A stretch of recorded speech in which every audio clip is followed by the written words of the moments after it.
On her wedding day, her dog blocked her path. Then she discovered the heartbreaking reason. Sarah Matthews stood before the full-length mirror, in her childhood bedroom, barely recognizing the woman, staring back at her, the ivory wedding dress she dreamed of since she was a little girl, hugged her figure perfectly. And her auburn hair was elegantly styled in loose waves. Beneath her veil, everything was perfect. Exactly as she planned for the past 18 months. Well, almost everything. Her beloved German shepherd, Max, lay at her feet, his chin resting on his paws, amber eyes watching her every move, with an intensity that seemed different from his usual. Protective gaze. At 13 years old, he'd been her constant companion through high school, college, and now into her adult life. She'd rescued him when he was just a scraggly 8-month-old pup from the local shelter in their small Connecticut town, and he'd rescued her right back in more ways than she could count. What do you think, buddy? Sarah turned slightly, admiring how the lace detail caught the morning light, streaming through her bedroom window. Is Michael a keeper? At the mention of her fiancé's name, Max's ears twitched, but he remained unusually still. Typically, he'd bound to his feet at any mention of Michael, whom he'd grown to love over the past 3 years. Today, though, something was off. Sarah's mother, Elizabeth, poked her head into the room. "Sweetheart, the makeup artist is here. Are you ready?" "Coming, Mom?" Sarah gave herself one last look in the mirror, then reached down to scratch behind Max's ears. "Come on, boy. Let's go make me a bride." Max stood slowly, his joints creaking slightly with age. Sarah felt a familiar pain in her heart. He wasn't the sprightly young dog he used to be, but he was still her best friend. She'd insisted he be part of the wedding ceremony, much to her mother's initial protests. Michael, understanding how much Max meant to her, had readily agreed. They'd even gotten him a special collar, with a tiny bow tie for the occasion. The next 2 hours passed in a whirlwind of activity. The house filled with bridesmaids in pale blue dresses, the excited chatter of hair and makeup artists, and the clicking of Sarah's mother's heels as she coordinated with the wedding planner. Through it all, Max stayed close to Sarah. More subdued than usual. "Is he feeling okay, Jenny?" Sarah's maid of honor and best friend since middle school asked as they prepared to leave for the church.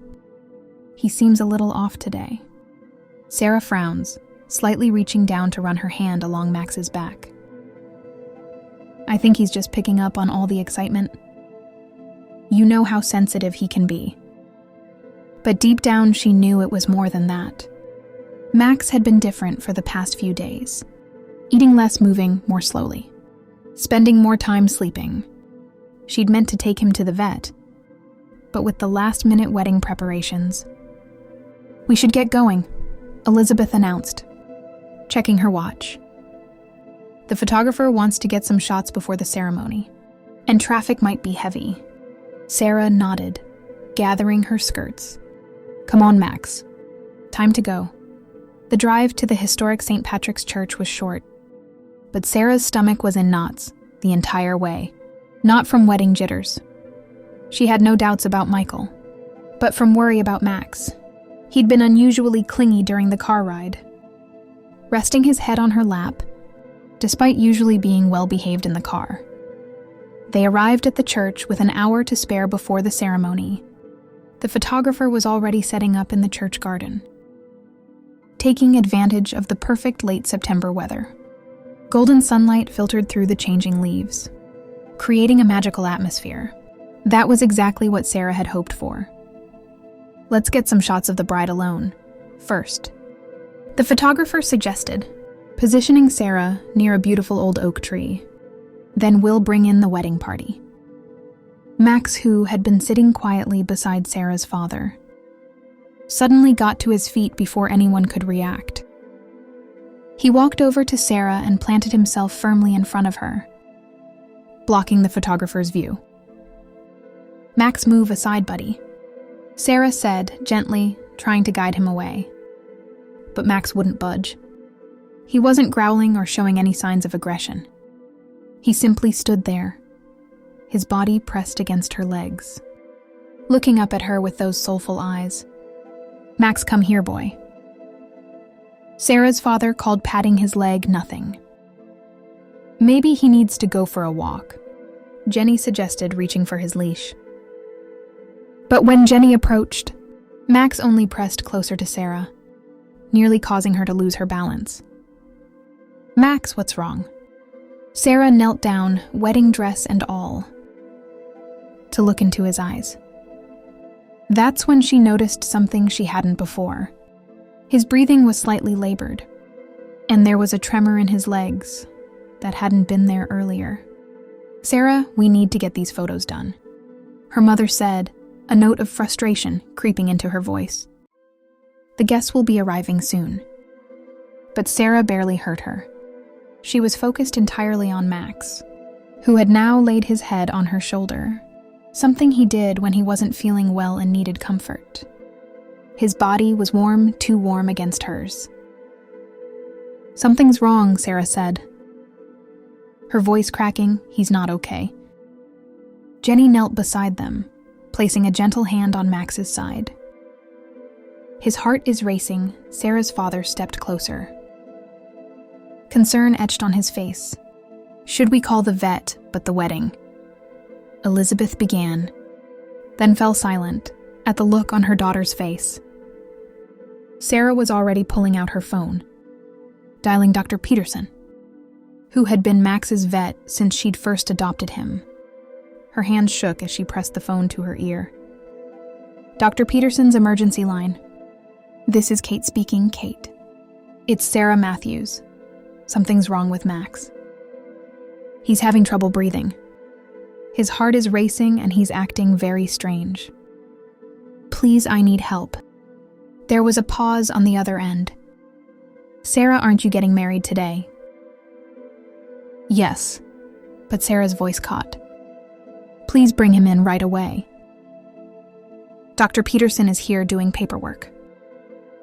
He'll see Max immediately." Sarah looked up at the small crowd gathered around her. Her parents, Jenny, the photographer, the wedding planner, who was now speaking urgently into her headset. Finally, her eyes met her father's dad go. He said firmly, "I'll call Michael and explain. Jenny can drive you." But Sarah Matthews, her father, said, using the tone that had always meant business when she was growing up, "That dog has been by your side through everything. Through your first heartbreak, through college finals, through your grandmother's passing. He was there when you met Michael, and he's been there every step of the way. You don't abandon family when they need you." Tears welled in Sarah's eyes as she hugged her father. "Thank you." Everything moved quickly after that. Jenny helped Sarah gather her skirts and led her to her car, while Max followed slowly, still pressing against Sarah's legs whenever possible. Sarah's mother, after a moment's hesitation, jumped into action, announcing she would handle the guests and asking the wedding planner to contact the reception venue. The drive to the veterinary clinic was tense. Sarah sat in the back with Max's head in her lap. Her wedding dress spread around them like a cloud. She kept one hand on his chest, monitoring his breathing while the other stroked his graying muzzle. "Remember when you first got him?" Jenny asked clearly, trying to distract her. He was such a handful despite her worry. Sarah smiled slightly. "He ate my favorite shoes. The first week. And my mom's garden gloves. And that awful hat my aunt gave me for Christmas. The one with the plastic fruits on it. I did you a favor." There they arrived at the clinic in record time. Dr. Peterson was waiting at the door, his eyes widening slightly at the sight of Sarah in her wedding dress, but saying nothing as he helped Max inside. The examination seemed to take forever. Sarah paced the small room, her dress rustling with each turn, while Jenny sat quietly in a chair, occasionally checking her phone and updating the others. Finally, Dr. Peterson returned. His face grave, "Sarah, please sit down," those words. The ones no pet owner ever wants to hear. Made her knees weak. Jenny was immediately at her side, helping her to a chair. "Max has developed a cardiac condition," Dr. Peterson explained gently. "From the tests we've just run, it appears he's in the early stages of heart failure." The stress and excitement of today likely exacerbated his symptoms. Sarah felt as though all the air had been sucked from the room. But he was fine just a few days ago. These conditions can progress rapidly, especially in older dogs, the fact that he's 13. Well, he's already exceeded the average lifespan for his breed. He's been trying to tell you something was wrong, the only way he knew how. "By not leaving my side," Sarah whispered. Understanding dawning by blocking me from walking away. Dr. Peterson nodded. Dogs are incredibly intuitive. He knew he needed help. And you're the one he trusts most in the world. What can we do? We can start him on medication right away. It won't cure the condition, but it can help manage the symptoms and make him more comfortable. However, Sarah, he paused, choosing his words carefully. Given his age and the severity of the condition, we're likely looking at months rather than years. Sarah felt the tears she'd been holding back finally spill over. Jenny squeezed her hand tightly. "I need to stay with him," Dira said firmly. "Sarah," Jenny began gently. "No, you don't understand. When I adopted Max, I made him a promise. I promised him he would never be alone when he needed me. I promised to always be there for him, just like he's always been there for me." She looked down at her wedding dress, then back at Dr. Peterson. "Can you start the treatment now?" The next hour was the blur of activity. Dr. Peterson administered the first round of medication, while explaining the treatment plan in detail. Sarah sat on the floor next to Max's bed, her wedding dress spread around her like a protective cocoon, listening intently and taking notes on her phone. Meanwhile, the outside world continued to spin. Jenny coordinated with Sarah's parents and Michael's family. The guests at the church were informed of a family emergency, and the reception was postponed. And Sarah's phone buzzed with a text from him. How is he? She'd been so focused on Max that she hadn't even thought about how Michael would react to all this. With trembling fingers, she typed, "Not good, heart failure. I'm so sorry about the wedding." 3 dots appeared immediately then. "Don't apologize, I'm on my way." 20 minutes later, the clinic door opened and Michael walked in. Still in his tuxedo, his best man, Kevin. Right behind him, Sarah looked up from her place beside Max. Makeup streaked with tears, hair falling out of its careful arrangement. Wedding dress, wrinkled beyond repair. "I'm so sorry," she began. But Michael was already crossing the room, kneeling beside her on the floor. "Hey," he said softly, wiping a tear from her cheek. "Remember what I said when I proposed? I said I wanted to marry you, because you have the biggest heart of anyone I've ever met. Because you love deeply and without reservation. How could I be angry at you for proving that?" Fresh tears spilled down Sarah's cheeks as she leaned into him. "But the wedding can wait," Michael said firmly. "All those people, the fancy venue, the perfectly planned timeline, none of that matters. What matters is that we're together, all of us." He reached out to scratch behind Max's ears, and the old dog's tail thumped weakly against the floor. Actually, Kevin spoke up from where he stood with Jenny. "We might have an idea about that." Jenny nodded enthusiastically. "We've been making some calls. The minister said he'd be happy to come here. Your parents are on board. It wouldn't be the wedding you planned, but we could get married here." Sarah looked around the examination room. then down at Max, who was watching her, with those same loving eyes that had won her heart. 13 years ago, really. Only if you want to, Michael said. We can also reschedule everything. No, Sarah interrupted, a watery smile spreading across her face. This is perfect. Max has been there for every important moment in our relationship. He was there when we met at the park. There for our first date. There when you proposed. You should be here for this too. And so 2 hours later, Sarah Matthews married Michael Anderson. In the waiting room of Riverside Veterinary Clinic. Her dress was wrinkled, her makeup hastily repaired by Jenny. Her hair falling in natural waves around her shoulders. Michael's tuxedo was slightly rumpled from sitting on the floor. Their parents, the minister, Jenny and Kevin, were the only guests. And Max, wearing his bow tie collar and sporting a new four-port in his leg, lay contentedly at their feet as they exchanged their vows. Dr. Peterson and his staff watched from the doorway, discreetly wiping away tears, as the minister pronounced them husband and wife.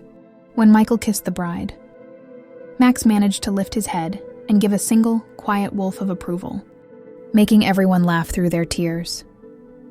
That evening, instead of dancing at their reception, Sarah and Michael sat on the floor of their apartment, with Max between them, sharing takeout Chinese food, while still in their wedding clothes.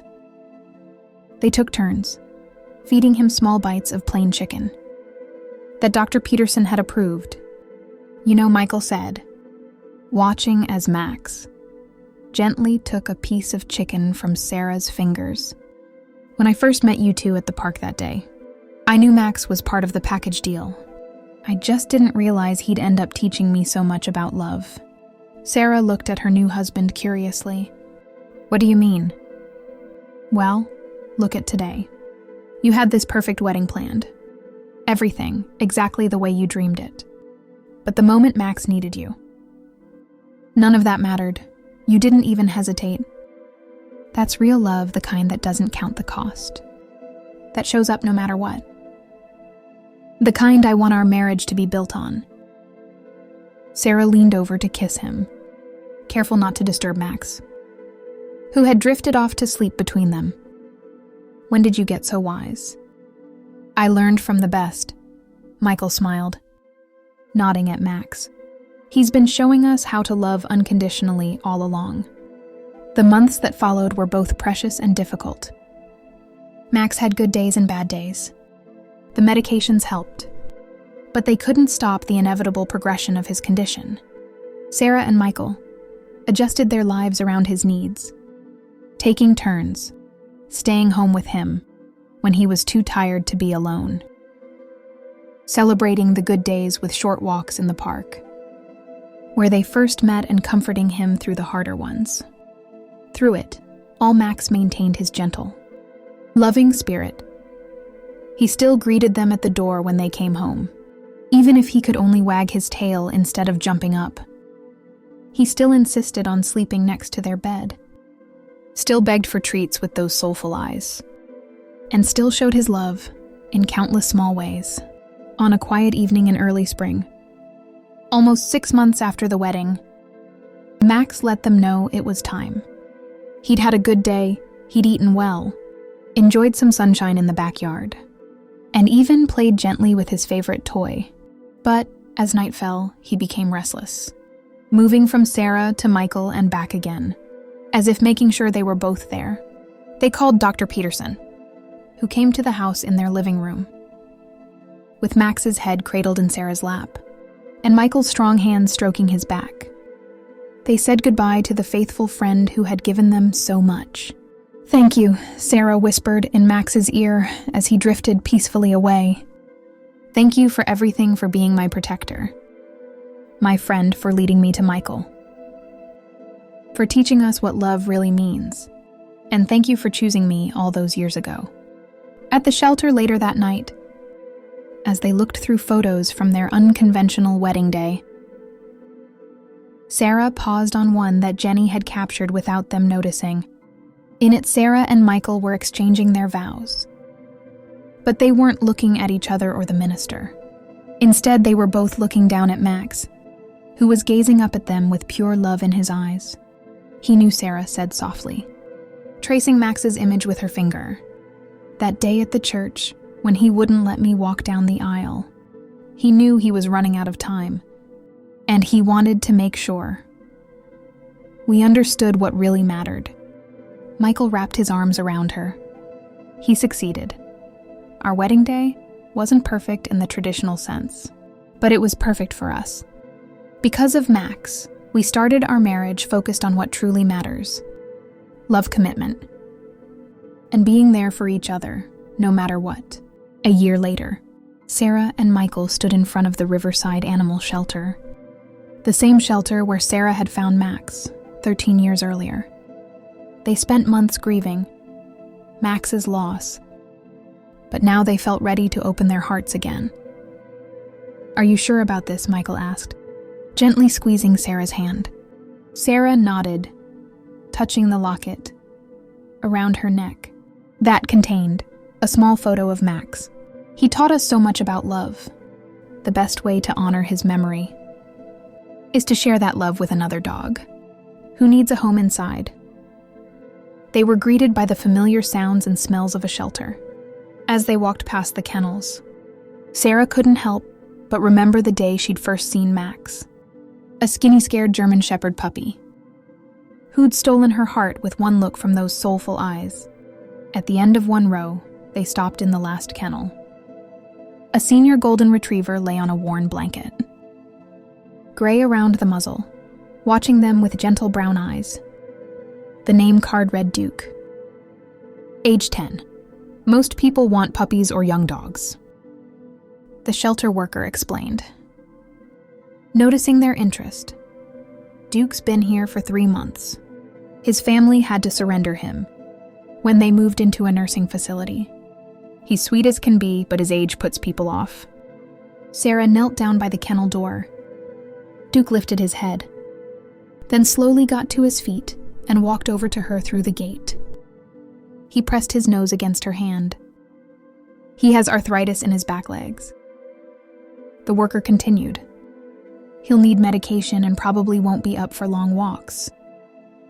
"But he's perfect," Sarah interrupted, looking up at Michael with tears in her eyes. Michael nodded, understanding completely. That evening, Duke settled into their home as if he'd always been there. He found Max's old bed by the fireplace and made it his own, though they bought him a new one. Perhaps he sensed that this had been another dog's special place, and felt honored to carry on the tradition. As Sarah and Michael cuddled on the couch, watching Duke sleep peacefully in Max's old spot, Sarah said, "You know, some people thought we were crazy to adopt a senior dog, knowing we'll have less time with him." Michael smiled, pulling her closer. "But we know better, don't we? Max taught us that it's not about the quantity of time. It's about the quality of love. And thanks to him, we learned that sometimes the most beautiful love stories don't follow the perfect plan." Sarah rested her head on his shoulder, watching as Duke dreamed, his paws twitching slightly. Max's last gift to us wasn't just showing us what mattered on our wedding day.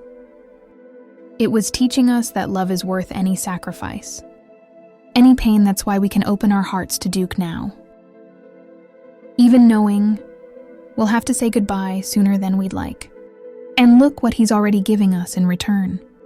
Michael nodded toward Duke, who had woken up and was gazing at them with pure contentment. He's helping us honor Max's memory by continuing the cycle of love. That night, as they got ready for bed, Duke followed them upstairs and settled into the same spot where Max used to sleep, right next to Sarah's side of the bed. As she drifted off to sleep, Sarah could have sworn she felt 2 dogs watching over her, one a presence she could touch, and one beloved memory that would live in her heart forever. Years later, Sarah and Michael would tell their children the story of their wedding day, not as a tale of plans gone wrong, but as a beautiful lesson about love, loyalty, and what truly matters in life. They would show them the photos of that day at the vet clinic, point out the old German shepherd with the bow tie collar, who would change their lives forever, and explain how sometimes the most precious moments come wrapped in unexpected packages. And through it all, they kept their promise to live the kind of love Max had taught them: unconditional, unwavering, and always ready to put what matters most ahead of any perfect plans. In their living room next to their wedding photo, they hung a simple plaque that read, "Sometimes love means changing your perfect plans. For perfection lies not in the path we intended to take, but in the hearts that guide us home." Below it, Max's collar with its tiny bow tie hung alongside Duke's, symbols of the endless capacity of the heart to love, to learn and to grow, even through loss and change. And on each anniversary, instead of celebrating with fancy dinners or elaborate parties, Sarah and Michael would visit the animal shelter, bringing donations and spending time with the older dogs who, like Duke, were still waiting for someone to see past their gray muzzles to the love they had to give, because that was Max's greatest legacy. Teaching them that love in all its forms was worth embracing, worth sacrificing for, and most of all, worth sharing, no matter what unexpected forms it might take, or how much time you might have together.